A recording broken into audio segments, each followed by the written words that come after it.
Hey guys, welcome to another edition of Deep Dive Podcast. This is episode 15. Tonight we have Eric from Bluff Paranormal on the show. Welcome. Thank you so much for joining us and being on here. Um, we have a couple of announcements coming up here. Oh, if I can play the thing. There we go.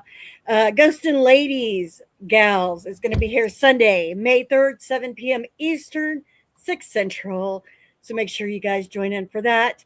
Also, Wednesday, May 6th, C&E Paranormal will be joining us at 7 p.m. Central. They now are back in Texas. So it'll be fun to have them on the show and catch up with them and all the things that are going on with them. So May is going to kick off a busy month for podcasts. I think that's like a 5-week month. So we got extras in there. As you guys come in, make sure you say hello in the comments and ask any questions that you may have for Eric. Eric he tells me he is the father of 3 and the founder and lead investigator of Bluff Paranormal, bringing in over 15 years of experience in the field of paranormal research and investigation. His journey began at the age of 16 when he experienced a life-changing encounter, witnessing. I ain't even going to talk about it. We're going to talk about it in the podcast. So I'm not even going to talk about what it is. But yeah, if you're willing, we'll talk about it here in a little bit. He's had countless paranormal experiences across private residences, historic locations, and known haunted sites. He is also an empath/sensitive, allowing him to pick up on emotional and environmental energies that often go unnoticed. His abilities play a key role in investigations, helping guide research, communication attempts, and team awareness during active cases. That is awesome. Um, he has a dedicated team of investigators combining hands-on experience with modern investigative techniques. We will get into those as well. Um, they have been doing lots of locations across the states, um, focusing on respectful research, historical accuracy, and the authentic documentation of paranormal activity. While they have limited appearances at Paracons this year due to everything that they have on board on their schedules, they will be getting to at least 3 Paracons in 2027. We'll touch on those too because that'll be cool to know where you're going to be so people can meet you guys. Driven by passion, experience, and respect for the unknown, Eric continues to push forward into the paranormal field, seeking answers, documenting evidence, and sharing the journey with those who dare to explore the shadows. Again, thank you so much for being on the show.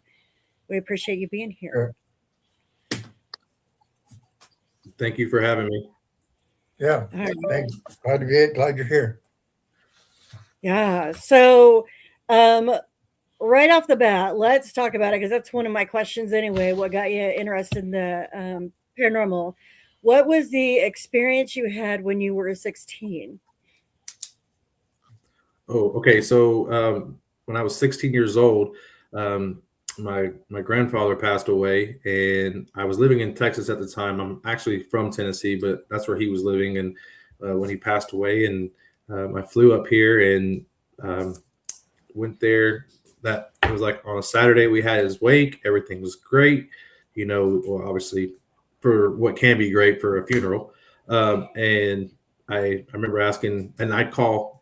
Being from Tennessee, we call our grandparents. Well, I did Mama and Papa, and I asked my mama. I said, "Hey, what can I do for you here at the house?" They had a house in the back. They had a little, almost like a garden farm. It wasn't like a huge farm, where they lived on a half acre, so it wasn't a lot. Or I'm sorry, an acre and a half. And she had asked me just to cut the grass in the front yard. And I've always been intrigued by it, but I've never had a personal experience until this very moment.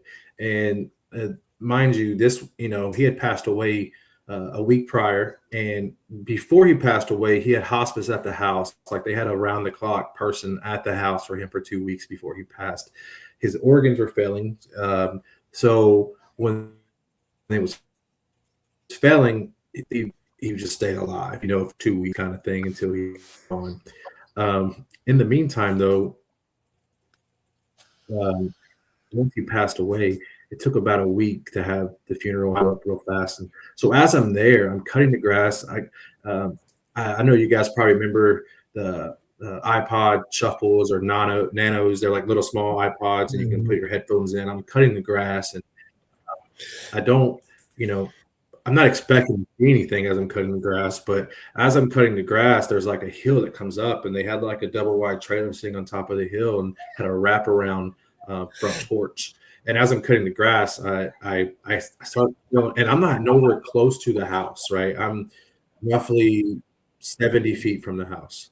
Okay. But I'm coming over, and I just started feeling like this weird emotion. My whole life I had these weird feels, but I had no idea what they were. And I started feeling this weird emotion, and it was more of at first it was a sadness, but then it became calm when I looked up. And when I looked up, I saw a pure apparition of my grandfather wearing his overalls with no t-shirt on like he would wear, standing on the front porch, literally lighting a pipe like he would do, and like overseeing what was going on.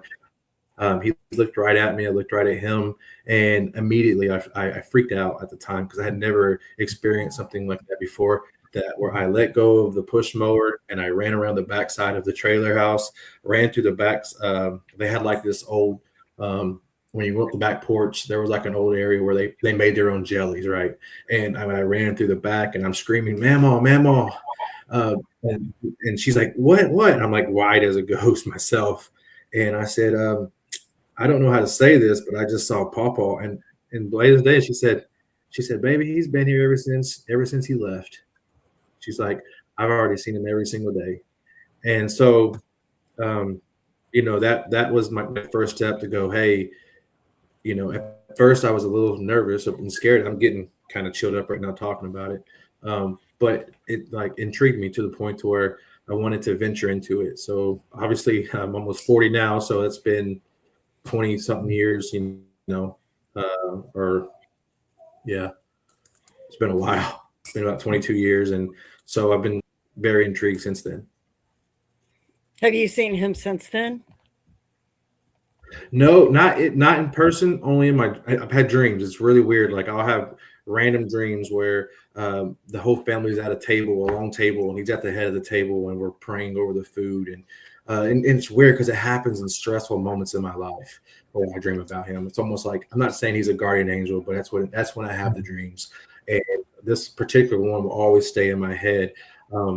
I was dealing with a divorce from my previous marriage, and I was going through a lot of stuff, stressful things, and I look up in my dream and I look at him, and he actually does the Father, the Son, the Holy Spirit to me, and then he puts his head back down, and I look around, everybody has their head down. So like in my dream though, it's like a sense of calmness to me, and it's like, I guess it's telling me that, and I'm not saying I'm not trying to put God on anybody else, but it gave me a sense of what I felt with myself and with my faith.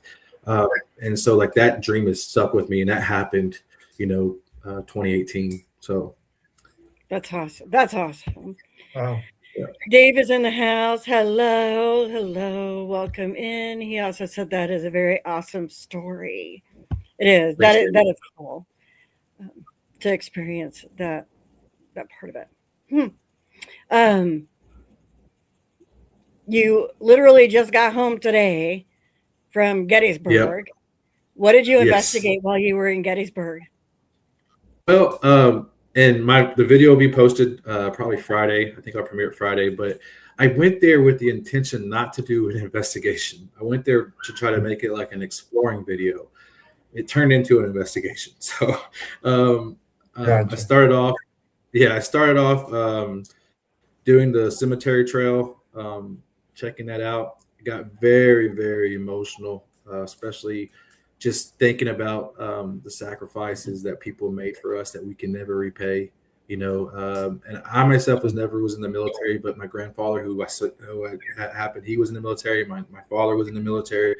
So, and to go in there and see a bunch of numbers, that hurts me a little bit too, because that means that bodies were found that they didn't know who they were, even though, you know. And then I heard stories about how they knew which side they were on was by the button, how they knew what state regimen they was on because they put the letter on the button, you know. Just hearing the stories, it just makes me, I'm feeling it right now. It just makes me feel like, it makes me feel a lot of sorrow, but at the same time proud, right? Because people died for us, and I know the Civil War was had different reasonings, but you know, if that video be posted, people can take a look at that and watch that video.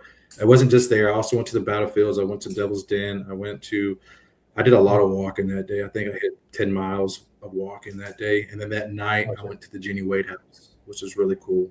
I didn't get a lot of stuff there in the Jenny Wade. I did get a couple of voices that might be. I did see maybe an orb, but I do want to go back because it was a brief, like 2-3 hour investigation. So I didn't get to spend the night there. And I didn't get to do the orphanage. So I will be going back to try to hit both of those up. It might be in 27 just because I'm extremely booked in 26. Yeah, Gettysburg, I think, is definitely a spot where you need to go out there for like 2 or 3 days so you can hit like different areas and be able to do like Jenny Wade and the orphanage and all of those other places, because it is such a vast area of history with everything that is there. So very true, very true. Where you headed next? This Saturday, my team will be collabing with Seeking Beyond, and I want to say Liminal with Rachel, and we will be at the OSPH, the Old South Pittsburgh Hospital, on Saturday. Yeah, the old awesome. Hello, Shared Paranormal. That is busy. Like, we had 3 investigations in April, and I'm like, we have another almost a month before we go again, and I'm like, I think we need another one. You're going to get withdrawals for sure. Yeah, you're going to get withdrawals. I know. Probably will. Yeah, because I'm trying to go through the footage from our investigations last week, and I'm just like, I have like this much attention span right now. I'm like on my phone. I'm like, I can't focus. I'm like, I need to go again. We just need to go. So since January, we've done 7 investigations spread out, and then in May I have 4. So it's going to be, and then in June I only have 1. I did that on purpose because I want to take back a little bit. May is going to be a very, very crazy month because it's 5 weeks, you know. Yeah. That was us. We did 1 in January, and then we didn't do any again until April, and we had 3. Boom, boom, boom. And then we only have like 1 a month for the rest of the year. But I'm just like, I don't know. Tim and I are the people that we're just like, get in the truck. Let's just go. Let's just get in the truck and go. Like, we don't even have to. But for the rest of the team, we have to plan them out. All right, Tim, go for it. I will say that I'm fortunate. I do travel. Oh, go ahead. Sorry. No, you're fine. Keep going. Oh, I was gonna say I'm real fortunate with my job. I can travel and see places, right? Like I was able to travel on my job, got the hotel, the car, and everything. And when I flew in to see, I went to ISS on a Monday night. I was able to go up to Gettysburg because we have jobs up there. So I'll be in Columbus next week. I'm actually trying to see if I can find something just to go check out around that area. So if you go to Columbus, go to right now to be able to do. Yeah, if you're going to be in Columbus, go to Lancaster and go to Fairfield Infirmary. It's like 20 minutes from Columbus. Yeah, I looked into that, but right, it's actually even closer to my location where I'm going to be at for work. The problem though is unless I can go during the day to try to book something, it's expensive by myself. I won't lie, and then I have to find out if I'm going to go when a lot of people are going. usually on the weekends or on a Friday or something. Yeah, But all right, y'all. He's going to be in Columbus. You might do a collab. correct, Get a couple more people that'll want to correct, do it because it's definitely worth it. correct. You can also go to the old Licking County Jail. It's right there around Columbus. And the fire station's also Yeah, I've heard on it, too. a lot of good stuff. I've never been there. Yep. We have friends that live in Columbus, so been out there a few times. Definitely want to check it out. So thank you. Yeah, exactly. And if you're into football, the stadium's out there. Yeah. The college stadium. It's actually a really cool stadium, but yeah, I know all about that stadium. I grew up a Michigan fan. Oh, okay. yeah, it's a cool stadium to look at. I don't know. I don't. That would do it. That would definitely do it. Okay. Cool. Yeah. Yeah. Yeah. The Horseshoe Stadium, Ohio State. Exactly. So if you go back to Gettysburg, God, let me know. I've been to Gettysburg once, my wife and I, and I tell you what, the feeling you get there and the whole entire place is so vast that you can't help all the death that's there. And the Southern soldiers were never collected; they were left on the battlefield, and it's quite a deal out there. So I would love to go back to Gettysburg. I've never investigated there, so. Did an overnight in a haunted house, but that was about it. So one of the tours that they offered. Right. I talked to Audra with Shadow, and I think we're going to plan. It's going to be next year, but we're going to plan a whole weekend so we can do multiple, like do one night, do the next night, hit up some areas, and when we do that, I will reach out to you guys and see if you guys want to. I mean, we'll plan it obviously accordingly because it's when we do weekend trips. Like when I do weekend trips, I like to plan things accordingly. Like. Sure. Well, and the thing is, our motto is, you want to go ghost hunting with us, get in the truck. So that's how we go about it. Brandon and I would ghost hunt every day if we could. So that's how we do it. That's a fact. So you've been to 7. So tell me about some of the places you've been this year and some of the experiences. Did you get an aha moment or a moment that's stood out more than any in one place? Because we're curious about other places as well.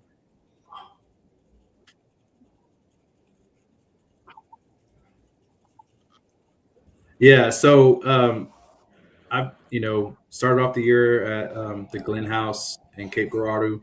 It was my second time I'd been there. It was I gauge my investigations and activity off of a scale from like 1 to 10, if that makes sense.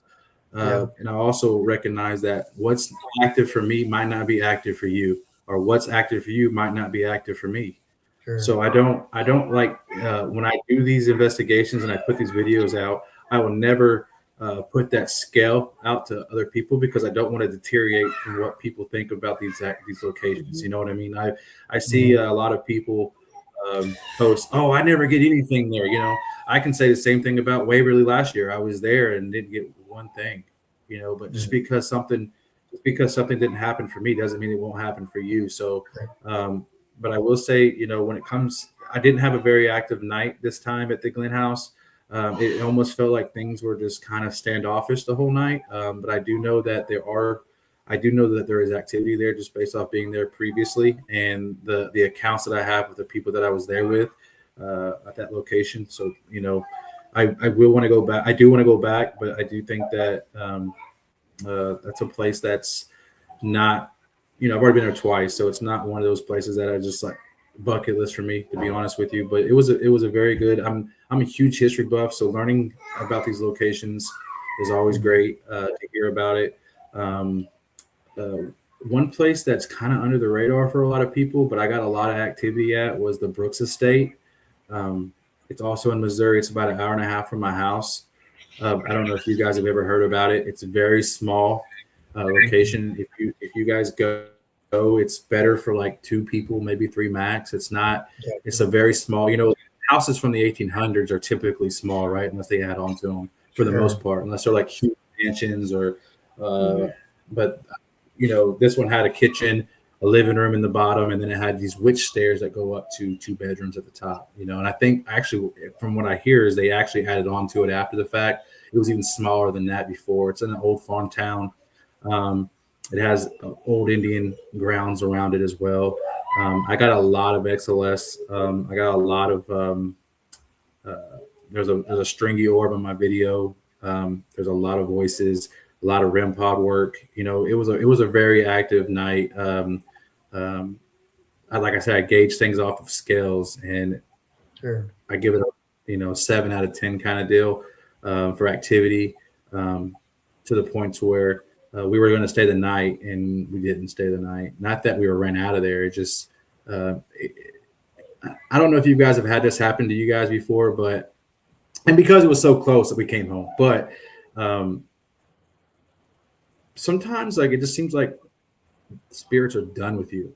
Have you ever had that happen to you guys where like it's pretty active throughout the night, and then randomly you have, because being an empath, feeling energy, like it release, and you don't. It's like they were like, okay, bye, we're done with you, and then you don't hear anything. Like you'll sit there and it's just real still. That still feel, and you don't feel anything, you don't hear anything for an hour or so, and so when that happens, I typically shut it down. So that's what happened there. And I'll name a.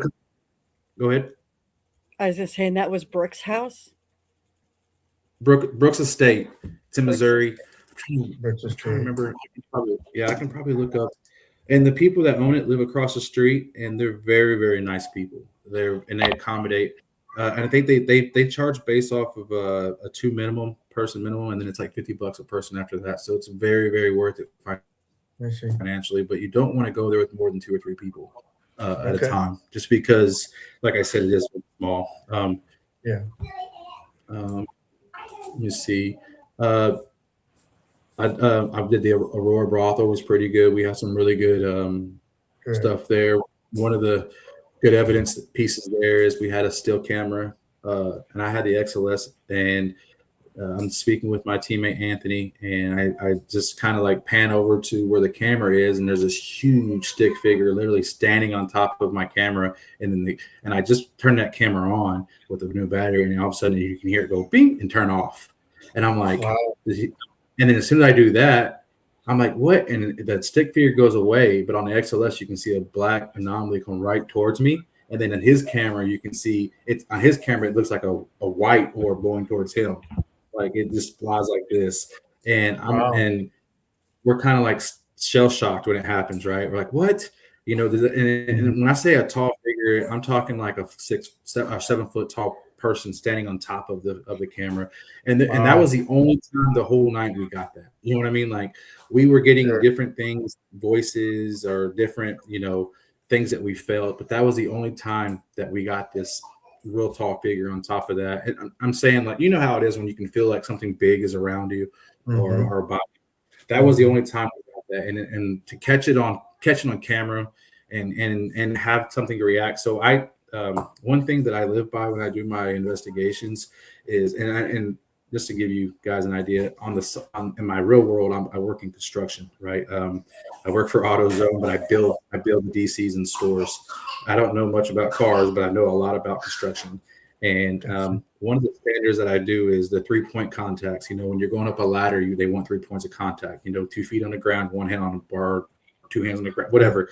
I do the same thing in the paranormal world. So when 3 things happen that are not explainable at the same simultaneously, like me catching it on the XLS, him catching the orb at the same time in the same location, and then the camera getting cut off. That to me, those are 3 different things that happen at the same time that we can't explain. So I have to say that that's a paranormal.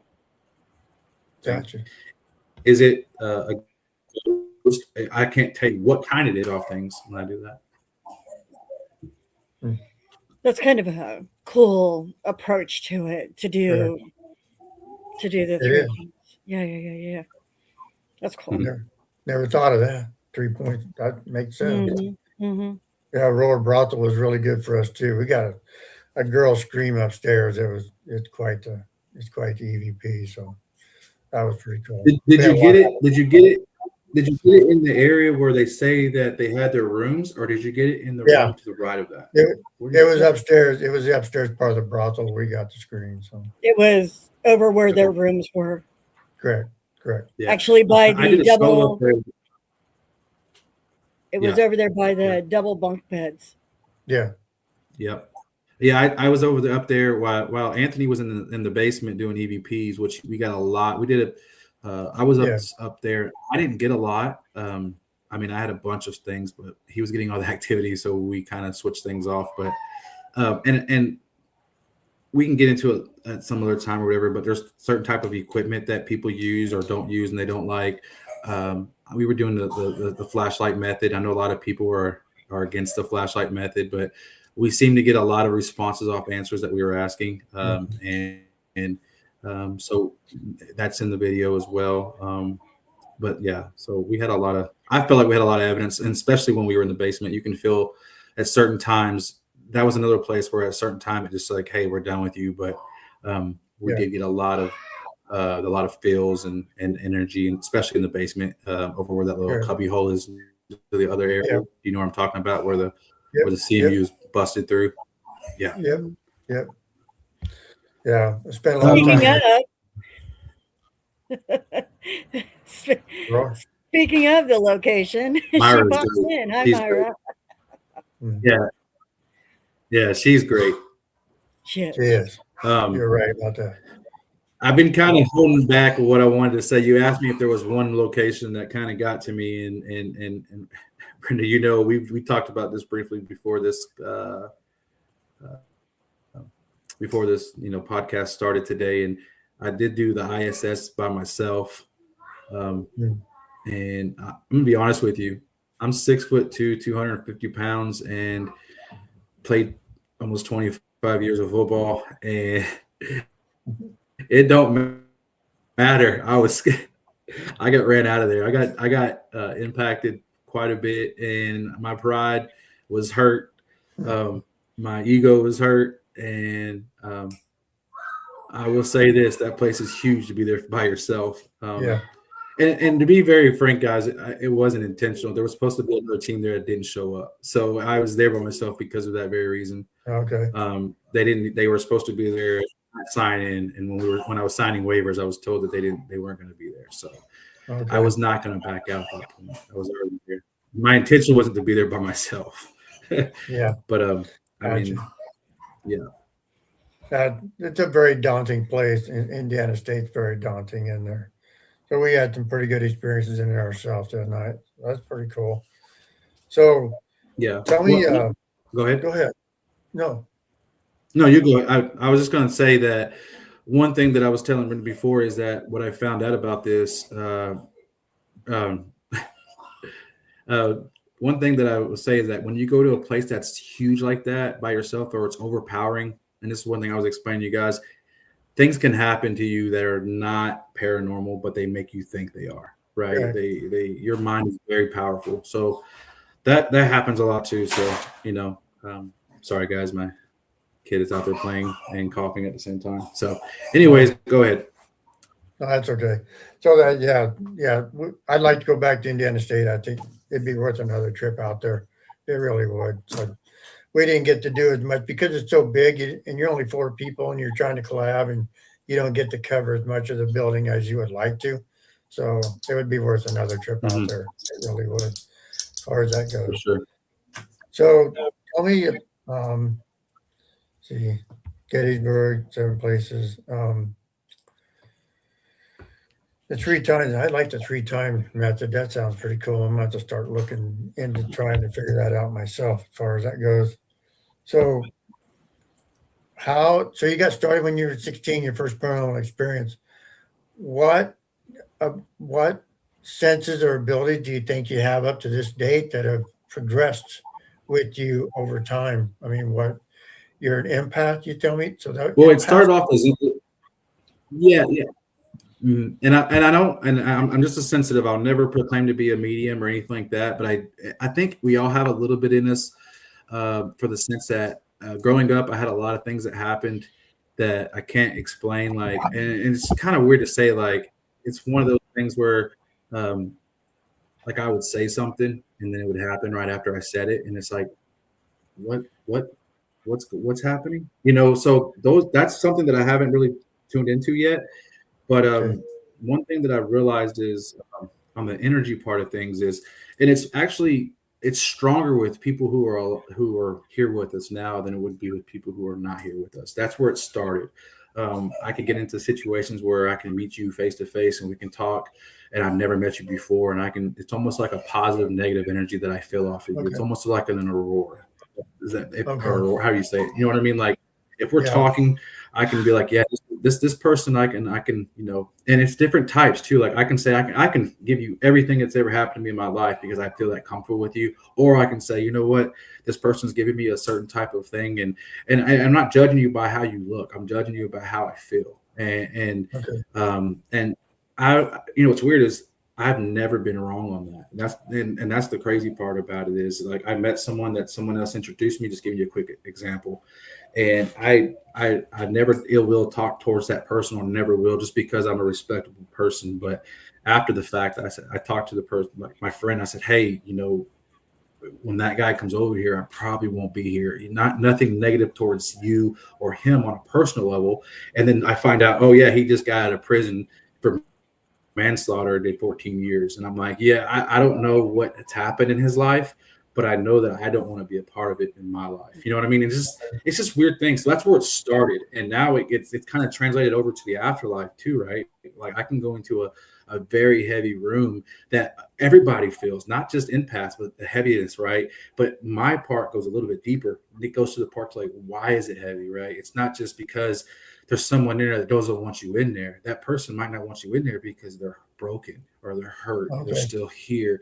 So that's the feel that I will start getting more than just the heavy feel of someone being in the room. So that's where the sensitivity part comes in, right? Or when I start, like if you the video for Gettysburg, when you watch me in the cemetery, you'll see it in my eyes when I start talking about the sorrow and the grief. You'll see my eyes water, and you'll see the way I feel. And it's more of a, it's kind of like I'm open to sensitivity only because, and it doesn't come a lot from men because we're naturally brought up to not be that way. We're not emotional creatures by nature. Women typically are, but I am. I mean, it's just one of those things that I've accepted, and now I'm learning, like you said, over time it's gotten stronger only because I'm open to things that are happening to me.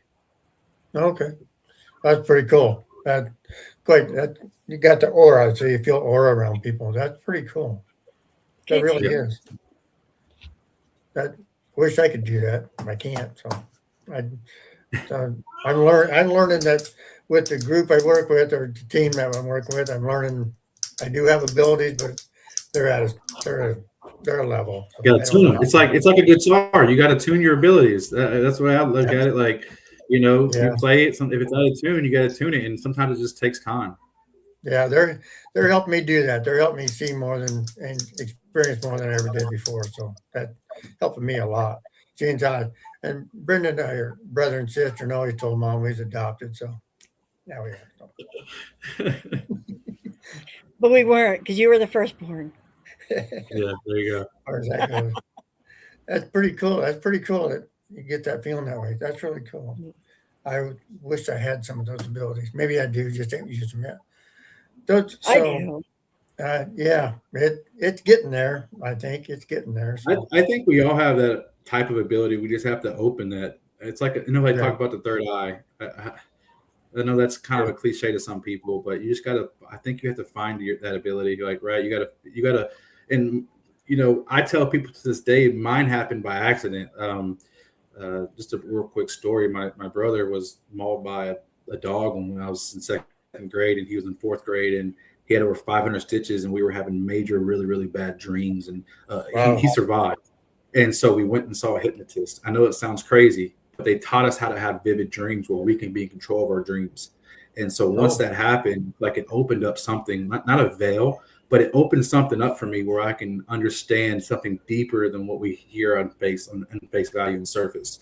And my brother's the same way, but he's the opposite when it comes to afterlife. He stays away from it, and he knows it's there, but he don't want nothing to do with it because he's scared of it. He's scared to accept there it. are a lot of people that, yeah, Yeah, a lot of people that way. It for yeah. sure is. So That actually happened in Gettysburg. no, it did. So Well, do you there's do?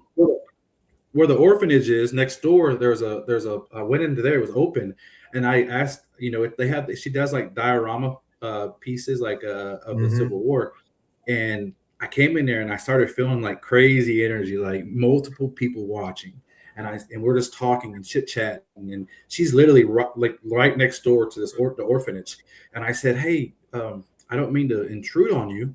I said, but is this place haunted? And she said, me and my twin sister bought this place. We don't believe in none of that, so I don't even want to talk about it. And I said, Mm. so in my mind, I'm going, okay, everybody says this to her. So I was like, you know what, you're that's fine. And I was like, I'm sorry, I paid it was like $7. It's a great little spot to downstairs.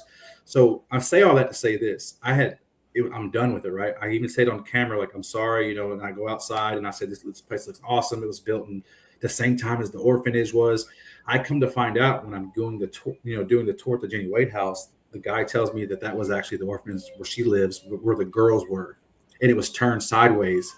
And he's like, it's very haunted, but the people there don't want to listen to it. Oh, sure. So I was like, oh, so it sent chills down my spine that I was right, and I was like, my intuition was right, but I was just like, I just knew there was something more to what was happening, but I had to be respectful because of the lady's home.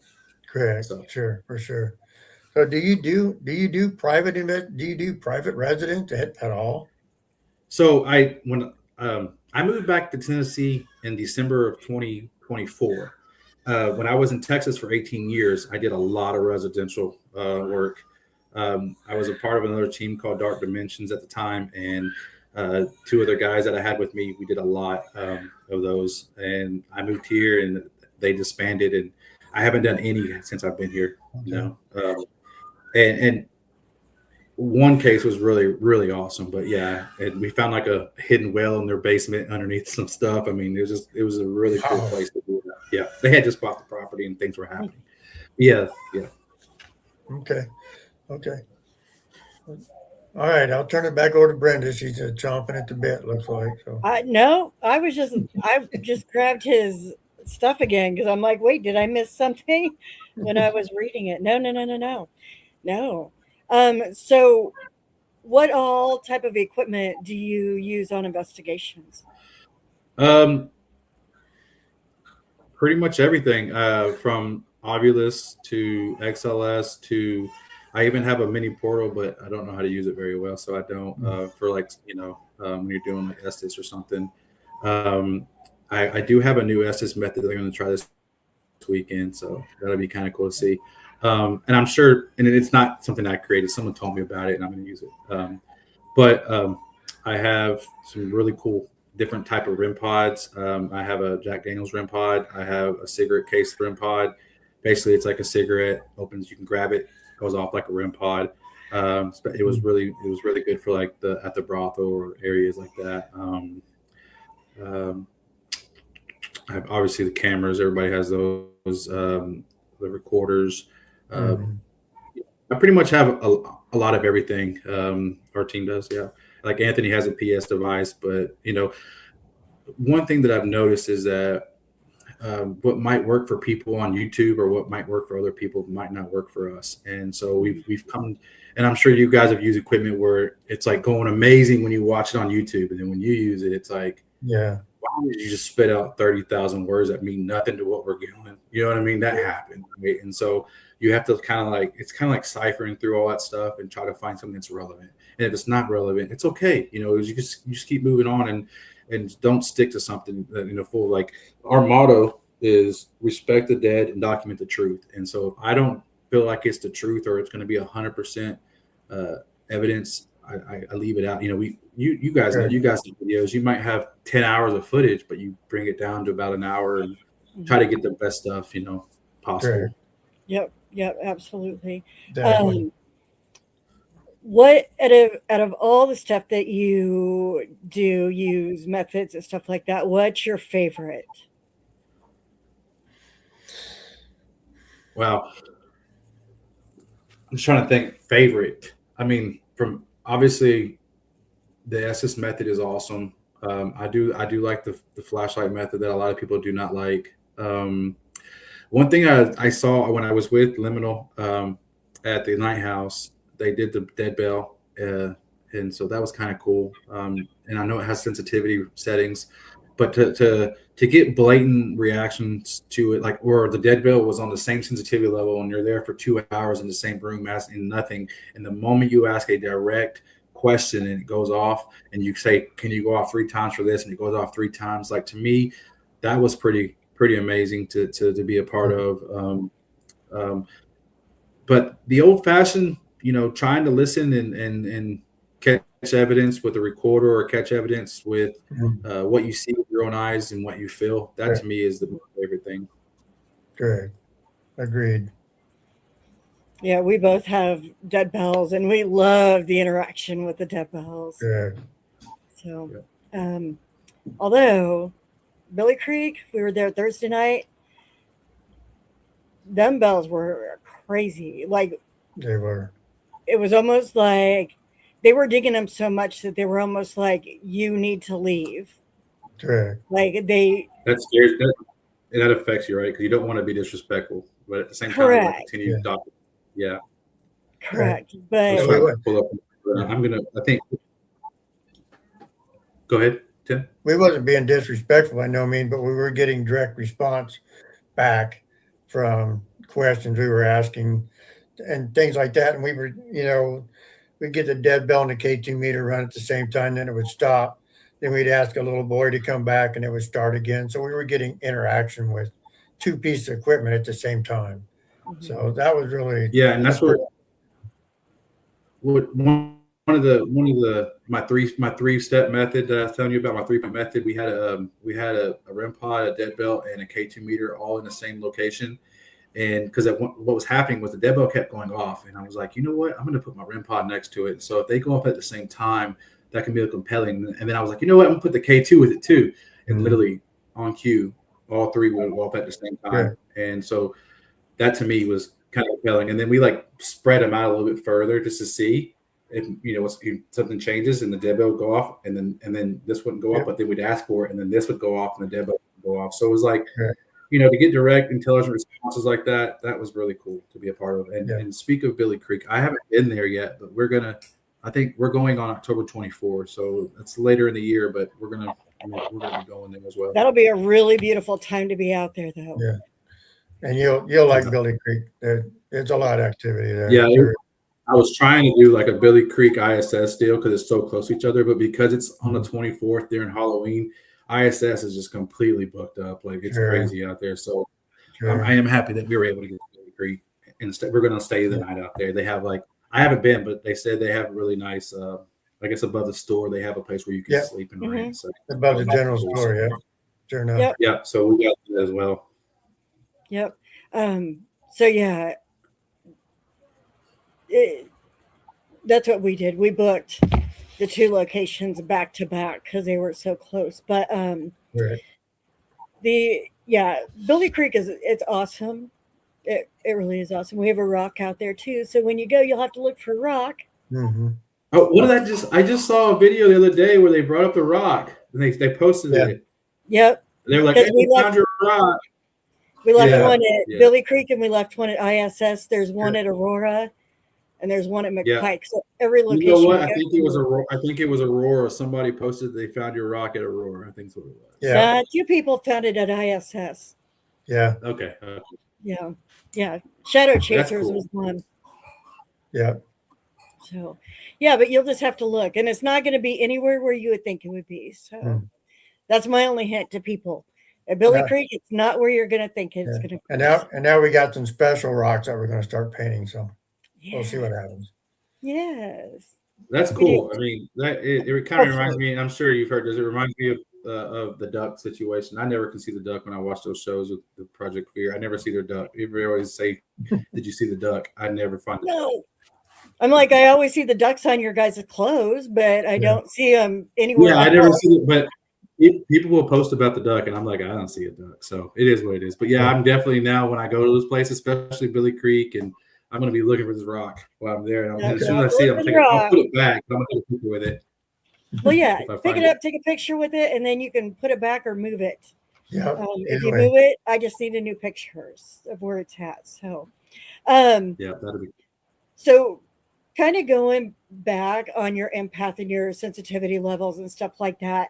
When you first get to a location, do feelings and thoughts hit you before you even get in there, or is it after you go in? Like, when do I've you pick had up the feelings thought? where I've had feelings on the drive to the location because I zone in on what I'm about to be doing for the night, and I don't try to do the whole medium thing where you say, "Don't tell me about the history. I want to do it on my own." No, half the time when I go to these places, we've been doing this for long enough. We know the history, right? We know the history to an extent. We don't know the extra mhm. stuff, but like when I go like we'll go to the Garnett house in June. Like I already watched 13 Garnett videos, so I already know what some of the stuff is. So that's where I have to be very careful about what I'm picking up, right? Because like I said, we have a very powerful mind. So when I'm driving to a location, I try to clear that out and say, listen, I know what happened here. I know what the history. I know what people are saying. So I want it to be genuine and authentic. So when I pick up on something, I want to make sure that it's authentic. And there's been times that I picked up on nothing until I got to a location. But sometimes, like I had never been to the Brooks estate, and I didn't even know the history on it. But the whole way there, I picked up on tons of things. And it was not like I picked up on a little boy talking to me, nothing like that. It was more about energy, like how I'm going to feel for the night before I even got there. And then the moment you walk in through thresholds, I'm sure you know what I'm talking about when you walk into a room sometimes with the density or whatever, with the feels or with the sorrow or with the happiness, because it's not always bad, right? Um, that happens a lot as well. But yeah, it's just more about feel. Mm. Okay. Well, that's cool. Myra threw this in. She knows where the rock is. Of course she does. She's got a picture of it. Yeah, she does. Yeah, she does. For She's sure. sure. Oh, that's good. That's She funny. is. And a great lady. Um, yeah, Did vibes. Did you watch our video with I them in the have very not. beginning? I So have there's not. like one clip that I'm going to pull from that video, and I do like a montage of funny clips. I'm going to create that at the end of the year. And Hmm. there's a clip there because I left here in Tennessee. It was 85 degrees, and I always like to wear cargo shorts and a t-shirt because I can put things in my cargo shorts and it's comfortable. When I got there, it was like 45 degrees, and it's only Yeah. 5 hours away. So Yeah. I was like, okay, I'm stopping at Walmart, and I was like, I'm gonna get some pants. So Anthony also stops at Walmart because he's wearing shorts too. We both get pants, and when we get in there, it's on video. It's funny. She's like, well, she's doing like her history, telling us the history of the place, and she's like, well, and also the boys got pants. They went to Walmart, and so we were like, shout out Walmart. So it was like a funny experience with her, and so Yeah. I always remember that. More than what happened at the place, I'm going to remember about the pants and the shorts at Walmart. And it's just funny. Yeah. She thought that was funny too. Yeah. Yeah, yeah. Vibes are crazy. What was one of your most terrifying experiences you've had? Oh, I knew you were going to go there. Um, so, okay, I'll just say this. It was so terrifying that because I brought it in. I was literally, I told you I was going there for work. So I didn't even have it planned. I went on Monday night and I was supposed to be at Scott County Jail on Saturday. It was so terrifying. I decided not to go to Scott County after I paid my part of the money. The team still went. I just took off that weekend. I said, I need to collect my thoughts. I need to collect myself. Uh, and what's crazy is when I tell the story, if you watch the video, it happened in an area that it doesn't happen to people, right? Um, I'm walking down the long corridor on the second floor of ISS, and I'm by myself, and I go into a room before I get to the end of it, and I feel like a sharp stab pain, just a little bit on my side, and I'm like, and I say, man, my side's hurting. I'm like, what is that? And then I'm like, okay, leave it alone. And I walk out of the room. I'm like, maybe something in this room didn't want me in the room because I've been touched before. I've had the whole groping room. I've had where I've been scratched or whatever, but nothing, so it was like, if I just felt like that, when you run, when you were young, or even now when you run and Mhm. you feel like the side, your side hurts. That's the pain I got at first. And I was like, okay, well, maybe let me get out of this room. Maybe it doesn't want me in this room. And so I get out of the room and I'm going down the hallway. And at the very end, there's the stairs that go down. And I think if you go down those stairs, you can actually walk over to the nursing home, right? It's the stair, that's the stair right there. And I hear something to the left. And when I don't pan the camera just yet, but when I look over to the left, I see the caution tape in the middle of the hallway moving, right? And I'm like, ah, it's just wind, because there are, how it is ISS, a lot of the windows are busted out. So sure. I hear something. So as an investigator, what I feel like we're supposed to do, if you're investigating something and you hear something, you go find out why it's doing what it's doing. So I walked down, I took a left to the last room, but when I walk in this room, every window's closed and it's dead still. It's almost like a stagnant feel in there, right? And I felt this stagnant feel. And when I tell you, something brushed up, ran up on me. There's a chair in the middle of the room. Something brushed up on me where it almost looked like it was face to face with me. And when it was face to face with me, it was like almost two hands reached into my rib cage and squeezed. Wow. And when that happened, if you watch the video, and as you can see from this podcast, I talk a lot. So you don't hear another word from me while I'm in the building. All you hear me doing is trying to breathe.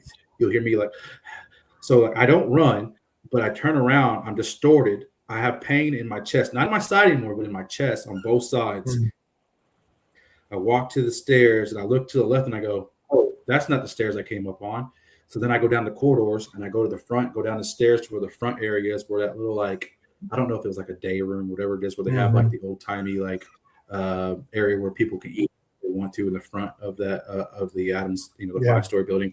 And I go out the back door. And I say nothing. I say nothing in the video, but I feel everything. My face. And so I immediately go to my truck. I open the door and I'm rolling on me. Because I'm calling my technical difficulties. Sorry. On FaceTime. Yeah. Right. I'm not, it's not deprived of oxygen. Did I lose you guys? No, you're here now. Yeah. Kinda. Okay. I didn't know if you heard that. I think we lost you. You got out of the building and you went to your truck. Yeah. Yeah. So when I get out of the building and I call her on FaceTime, I'm filming this whole thing because I want to document everything that's happening, regardless if it's, I know that it's something not normal because it's never happened before in 20 years of this. You know what I mean? Like it's never happened. But what we noticed is when I have the camera on me and I'm on FaceTime with her and I'm explaining what happened and I can hear her, I can hear my son in the background talking because I'm talking to him. When I go back to watch the film, you see my face is swollen. And it's not like swollen like someone beat me. It's swollen like I was deprived of air and I was trying to gasp for my air to get my face back normal. It's bloodshot red. I'm trying to focus. I immediately go, I'm going to take a break and I'm going to come back. So I drive over to where you check in and do your waivers at, and I park right there. But no one's there. Everybody's gone, right? And I'm sitting there. And the first thing I do after I talk to her, obviously, is I reach out to Erin Shadow because she's on Facebook. I get on my Facebook Messenger and I'm like, who's on Facebook I can tell about this situation because I've never dealt with this. So I'm telling her about it. And I'm like, hey, I'm going to go get some dinner. I'm going to take a break. And then, once I go take a break, I start realizing like, I'm not going back. And it's not that I wasn't going back because of, well, I'm not going to say that because it does play a factor. But the main reason I didn't go back was because I felt like being by myself like that was not safe. And it could be like what we talked about earlier. It's not always about paranormal. It could be about other factors out there, So, but the paranormal factor of being assaulted is how I go about it. And I don't think it was a demon or anything like that. I think it was a person that did not, because when it happened, if you watch the video, I even say, I did not hear this. I did not get imagery, but when I felt like the person was in my face, I felt like, get the F out of my room. That's what I felt happen. You know what I mean? Or, so that's what I believe. So that's what I went with. And that's why I did. I was like, you know what, when I do come back, and I will face it when I go back, I will go back into that room. I will confront it, but with a respectable manner. Like I won't go in, being aggressive or angry. I'll go in respectful. While we're still doing this, let me turn this light on real fast. I'm sorry, guys. It's getting kind of dark. No, you're good. You're Yeah. good. Okay. Sorry about that. No. No problem. That actually happened to Tim when we were out there a year ago, almost a year ago. Yeah. There was a room in the nursing home wing from the nurses station over to the admin building. There's a room in that Mhm. hallway that he never liked.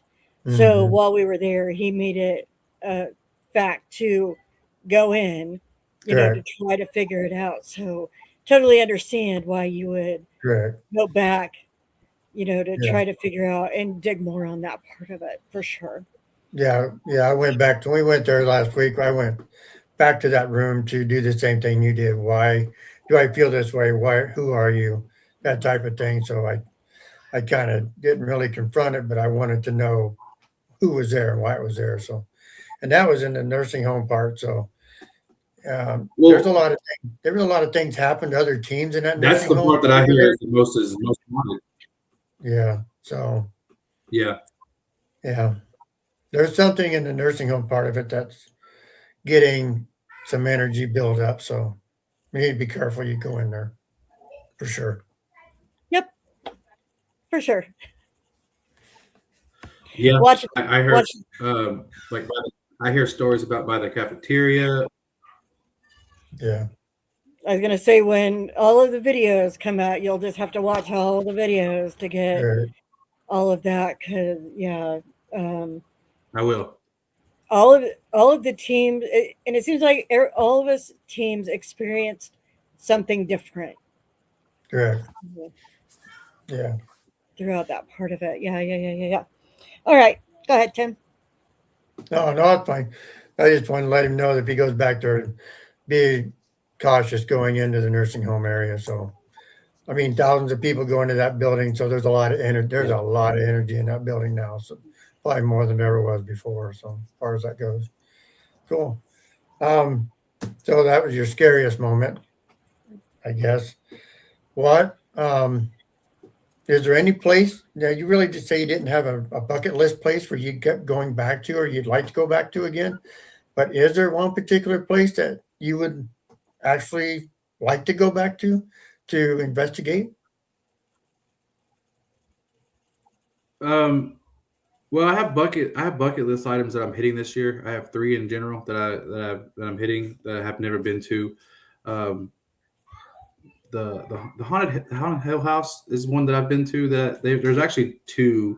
When I lived in Texas, one in Gainesville, Texas, and one over by Fort Worth. The Fort Worth one was very. It ran us out of there about 4 a.m. But that's one that I would like to go back to. I don't know if you guys know which one I'm talking about. It's like Mineral Wells area Oh, in Fort Worth. yeah. Yeah. Yep. Yeah, that's one that I went to a few years back. There's another one that so I lived in Denton, Texas, and I went to the Goatman's Bridge about 30 times in my Oh, lifespan. And what's crazy is that when I first started going 2010, 2009, right out of college, I didn't experience what I was experiencing in 2020, 2021, with 2022 when it got big on the TV shows. And Mhm. what's weird about that is that was an added energy that was not there when I was there in 2010. I okay. can't say what brought it there. Obviously, we all know that there's cult things that happen out in the woods out Sure. there and like that. But I never experienced the stuff you saw on the shows. I'm not going to knock them and say that those things didn't happen. I wasn't there to experience it myself. I will say Sure. that that's a place that it progressed as the years went on, which is really weird to me because when we go to these locations, what do we typically see as historical situations? You see your ladies in white, you see your black figures, you see your Mhm. old timey stuff. But for me to go to a location at 15 years prior and go 30 times, and within those 15 years, it progressed to a different, darker energy that's more Oh, current. Um, that's okay. really, really, intrigues me. And so that's places like that are what you know, it makes me, it's another aspect of what we do, right? Like we go to places and we hear the history and we investigate and look at it. But when you already know a place is haunted, but you feel like there's unfinished questions, but then it gets to a different situation or you find something different, you then that raises another question, like why is this happening now? And so Yeah. when you said how a bunch of people come to things, you know what I mean? Like that's why I don't dabble with spirit boards, stuff like that, is because being someone who's a sensitive and have energy base, I know that I can be in a position where I can accept things that I don't really probably want to accept, and so I stay away from things like that for that very general reason. I don't knock it if other people use it. That's just something that I do personally. Sure. Uh, um, so yeah, just stuff like that. I mean, I enjoy all that. Now, I will say that I do have 3 locations this year that are bucket list that I've never been to, like the Sally House. I'll be there this year. I've never been. Um, I'm excited to go to that. The Hinsdale House is our last trip of the year in November. I'm excited for that. And then I'm also going to be going to St. Albans. So that's going to be another really good place that I've never been to. Actually, the College Hill one is probably another one too as well that we're going to, the hospital in College Hill. So those are all locations that are on my bucket list that for this year. We have all that. We have all them plus about 100 more. So Yeah. I understand completely. Exactly. That goes that way. Yeah. Could you go to these locations? We all go to this, we like to go to the popular one stuff. We don't know what people have done before or after when we go there. I mean, you get such an influx of popularity, and like Indiana State, there's no cameras. Who knows what people are doing inside this building? Yeah, So, and then I think someone told me a story where, well, the lady actually told me this story that the night before I was there, that a group that was actually rented the location had to call they give you a card that has like the number to the person in case there's a problem, and they had to call the people because they knew that there was 3 people there that weren't supposed to be there, and when they caught the 3 people, they just said, "Hey, we came in here through." Basically, they like came in through a different way, and they came here for a specific reason to scare people who were doing paranormal investigations. So like, to me, that's just not that ruins a lot of things for us, right? Like, because if I'm in a big location and I'm doing things and I'm hearing something and I think it might be paranormal and no one's supposed to be there, and that hasn't happened to me. That's just happened to these people. And it's unfortunate, and it ruins a lot of places. And it also, just like I heard stories where, and I can't remember what place it was, Ross House, somewhere where they were supposed to have a big time YouTuber there, and they promoted that the big time YouTuber was there, and the whole time people were honking the horns, acting crazy outside of the house, and that person leaves times over. So that hurts a lot of these places. So our goal as investigators who respect these locations is to understand that, this stuff happens and try to prevent it. It's just it's a sad situation especially for the owners, because a lot of these owners, and I'll be quite frank, they're not rich people, right? But they own these locations, and they open this to everybody so they can keep these things going, because they also believe and love the history of this location. So it's up to us to keep that integrity. So it's just one of those things that I'm very passionate about when I go to these locations. Exactly. We do the same thing. We're the same way. Exactly the same way. Yes. Very true. Very true. Got anything else, Brenda? If you could give one piece of advice to somebody that's getting into the paranormal world and becoming an investigator, what would it be? Run. I'm just kidding. Why? The number one thing, and it's kind of a cliche, is keep an open mind to everything that you're dealing with. If you have abilities that you don't know that you have, or you feel like you have them, I would very much so try to find people that are been in this thing for a long time that can actually help you open those, to help you understand those a little better. Because that was one thing that helped me, was getting with a group of people who.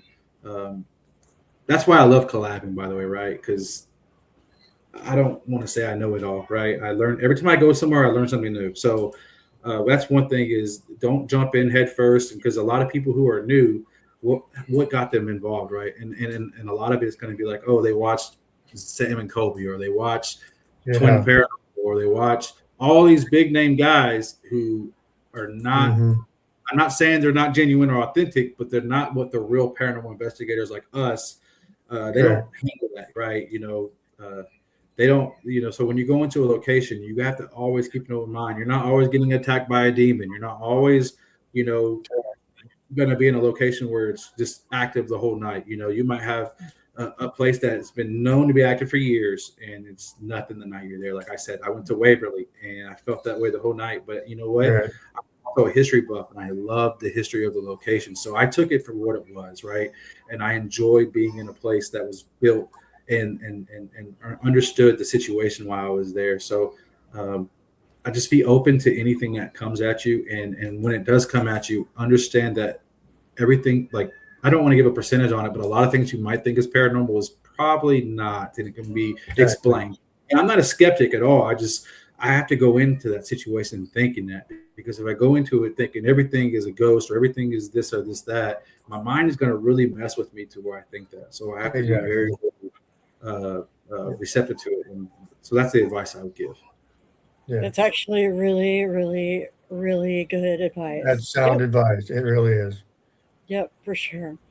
Do you have any merch available for people to buy, or are you working on that? Yeah, I'm working on it. I have a bunch of stuff. One cool thing that we do is I opened up a thing called Bluff Transfers. I own a DTF transfer thing, so I it's not really merch for me, but I can do shirts for other people and stuff like that. I'm still working on it, so it's not even out public yet. I just bought it. So back when I was in college, I worked at a screen printing shirt place, so I was really intrigued by it. I didn't stick with it because financially it wasn't where it needed to be for me, but it's something that I have a small passion for. I know why people do the whole merch thing and everything. And at this point in my career, I'm just more about trying to document and keep moving forward. And that stuff will come later, or it won't. It doesn't. It's not something that gets to me. Like I have this shirt, this Bluff Paranormal shirt. It's a baseball button that I just bought for myself, and I got my teammates' shirts. So we do have things like that, but nothing that where I'm selling or anything like that. But once the if the fan base grows and people are asking, then we will have stuff like that. Yes. Exactly. Awesome. What social medias do you have? Pretty much everything except for Twitter. I don't really mess with Twitter much, but I do have Is the Twitter still a TikTok. thing? It's X. I think it's called X, but I don't mess with that. I never really have actually. But I have, obviously we have Facebook, Instagram, and TikTok are the main three that we typically use. And they're all under Bluff Paranormal? That is correct. Well, the YouTube is called the Bluff Channel, but yeah, it's Bluff Paranormal. Yeah, that's right. It is. Yeah, but it's the Bluff Channel. The reason why I call it that is just because it's when I go by myself, I have ET Paranormal, which is by myself kind of thing. That's what I did before I made Bluff Paranormal, and but Bluff Paranormal is the primary, is what I like to go with. Okay. But yeah, the Bluff Channel. I just thought it was a really cool channel name. Yeah, that definitely is. I think there was one other thing I was going to ask, but I'll let Tim, if he's got any last minute. I appreciate you being on, Eric. Nice meeting you. If you guys like Eric, you want to watch his videos, you know where to find him, so you can watch what he does. It sounds like he's very respectful when he goes these places, and that's the type of people we like to collab with when we can, because we do the same thing. If you ever want to go to Gettysburg, please let me know, because that would be an awesome adventure. I think that would be a blast to go out So, there. How does that go? My May is really crazy with so just to give you a quick rundown, I'll be in OSPH this Saturday, and then on the 16th I'll be at Bell Witch, but on the 17th is a Sunday night. I actually bought tickets to go to Pennhurst to do they have like a celebrity, you know how it is. They do a celebrity. Yeah, Yeah, I'm not going to the Paracon itself. I actually just bought this part for Sunday night after Paracon's over, or at the very end of it. So they have like Project Fear, but I did it for Jay Wasley. Like I know a lot of people don't like the GA team, but I really like Jay Wasley just because of his intuition on his feelings. Almost kind of goes with how I feel from what I see, and that he's a very good technical person, and I like that. So I'm going to go there, and be there at Penhurst. And I'm also going to be, like I said, I work up in a town called Hazleton sometimes, and that's where it's about 2 hours from Gettysburg. So I will be there that week, but I won't be hitting Gettysburg. But yeah, I'll be in Gettysburg quite a bit, or in that area quite a bit this year. Okay. During the week. Well, yeah. If you ever want to get together and do a collab, please invite us over. Please. I definitely do will. that. So, Yeah. that Jealous would be you're going to the Bell Witch. Yeah. I went there and it was closed. I mean, you get to the gate and you got to grab my picture by the sign, made a phone call. Yeah, it's all closed. I'm like, really? I drove all this way. And Wow. I Yeah, get a that picture. hurts more than anything when you do that. That's happened to me. I do got a picture by the sign. I guess I'll live with that. So It wasn't all a loss. yeah, no lie. Oh yeah. So yeah. That's how I felt when I went to. Go ahead. Sorry. No, when you went to where? Oh, when I was in Texas, we were traveling, and I was like, what? I want to know where they filmed the Texas Chainsaw Massacre house. So I looked it up, and I'm like, and I was going to San Antonio from Dallas, and I was like, and I'm driving, and I'm like, it says it's 40 minutes away. So I detoured and went out there, and they don't want people there. I didn't know that. So I get to the gate, and the gate's closed, but I take a bunch of photos, and I take a photo just showing myself at it. But they definitely don't want people there. Obviously Ed Gein was in Iowa, but it was just really cool to be a part of, to see where they filmed the movies from, and I was able to get that. So I get when you say they didn't want me there at all. Yeah, I get it. Yeah, for sure. Well, we tell all of our guests we would like to circle back in a few months, get you back on the show, see what you have done since the last time we talked. So yeah, it would be great. Maybe we can get a collab in there somewhere along the way before we get you back on. Who knows? Yeah. I think hopefully next time I can get Anthony I can get Anthony on here, because Anthony has a lot more stuff too from the West. Anthony's been to Virginia City. Anthony lived in Nevada. Anthony lived somewhere out that way. So we both moved to Tennessee. We kind of made this team together. So he has he has a really cool YouTube thing too going on, and so he has a lot of beneficial stories to tell too. So on the next one, if we can get Anthony on, my counterpart for our team, he's really got to speak with on that. Sure. Absolutely. Yeah, that would be great. I hope everything turns out good for him and all that. Yeah, me too. I'm going to text him once this is over and see how he's feeling or how he's doing. I know that they were meeting him in the hospital overnight. But yeah. Yeah. So anyway, yeah. So thank you again so much for being a guest on our show. We really appreciate it. Yes, and then we'll be back Sunday night with Gals, Ghosts, and Ladies. So you guys tune in for that, 7 p.m. Eastern, 6 Central. But until then, have a great rest of your week. Yeah. Oops, that is not what I wanted.